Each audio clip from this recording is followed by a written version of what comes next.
Ang mga ina ang dapat na nag-aalaga sa kanilang pamilya. Ngunit paano kung ang ina ang kailangang alagaan dahil sa kapansanan?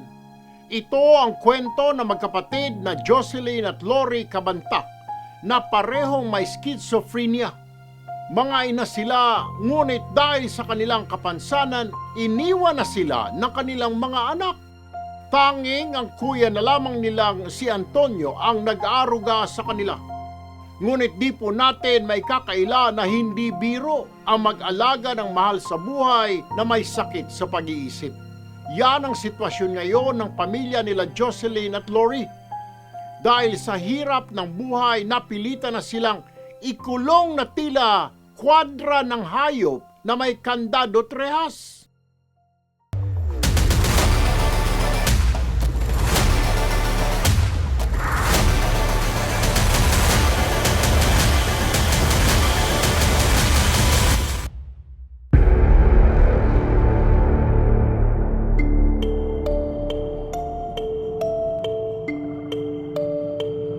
Sa gitna ng malawak na palayan sa Barangay San Juan, bayan ng Aliaga sa Nueva Ecija, kapansin-pansin ang isang konkretong kwarto na ito na may dalawang maliit na bintanang balot ng bakal na rehas. Noong una ay akalain mong likod lang ito ng isang palikuran. Pero ang totoong naglalagi rito ang magkapatid na sina Jocelyn, 45 taong gulang, at Lori, 43 taong gulang. Parehong may sakit sa kanilang mga pag-iisip. Nananakit niya. Parehas na nananakit ng partner niya. Yun namang isa na yun, pag nakawala, nag-uhubot-hubad. May pinagdaanan silang hindi siguro makayanan. Si Jocelyn, nagkaasawa ng hapon niyan. Yung bumalik dito sa amin, ganito na. Tapos yung isa po, si Lori. Nagkaasawa naman po yan. Hiniwalayan ng asawa. Nag-asawa ng iba hanggang sa namatay yung lalaki. Hindi naman niya. Kaya yun ang naging problema. Sa ngayon, higit isang dekada nang nasa pangangalaga ni Antonio ang mga kapatid.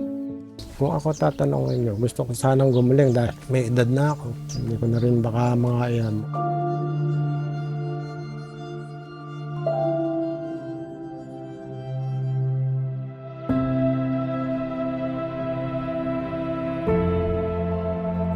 Nitong ikatlong linggo ng Abril, sinadya ng Tutok Erwin Tulfo ang munisipalidad ng Aliaga para tugunan ang hinaing ni Antonio sa kanyang mga kapatid.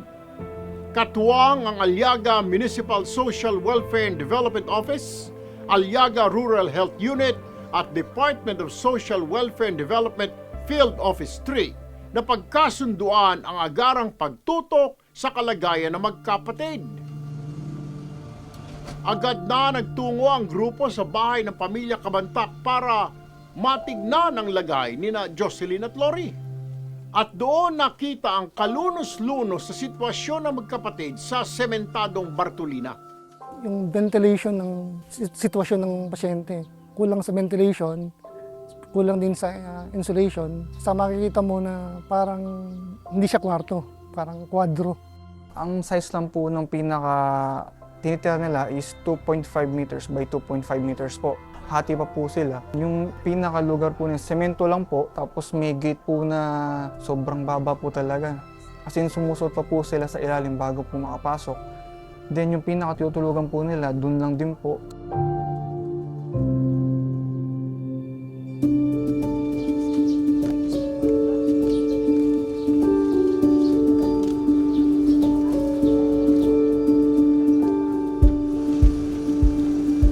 Habang sila po ay nando sa ospital, nakita po na ito pong si Lori ay may anemia po siya. Kaya napagpasyahan po, nakita po ng doktor na kailangan po siyang salinan ng dugo. Halos isang linggong namalagi sa ospital sina Jocelyn at Lori. At nang makalabas, kwento ni Antonio na nagkaroon ng malaking pagbabago sa kanyang mga kapatid, lalo na kay Lori na nanumbalik ang kasiglahan at pagiging masayahin. Hanggang kailan ako pinag-iisip na ba? Mabubuti ka. Hi Lori, kumusta ka? May buti po. Ano mga pinagpapasalamat mo? Pinagpapasalamat ko, may umaga pa, may tanghali, may hapon. Kaya ganun, may gabi.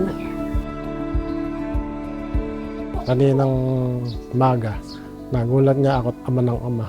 Nakaalala ka ako yung magulang. Itong si Jocelyn ang nakaalala. Si Lori naman dati hindi mo kumakanta, kanta naman ang kanta ngayon.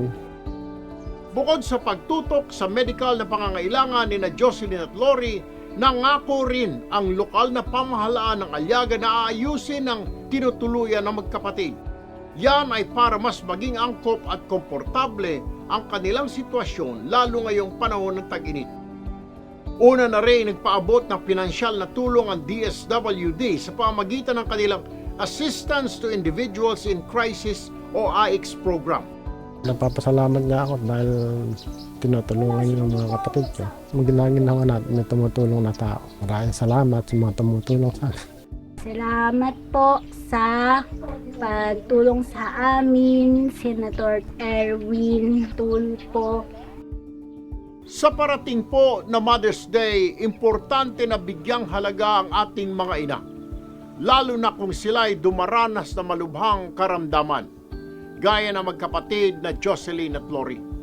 Meron man tayong Mental Health Act na nilagdaan pa noong 2018 pero tila kapos ito para tugunan ang pangangailangan ng mga mahihirap nating kababayang dumaranas na matinding sakit sa pag-iisip.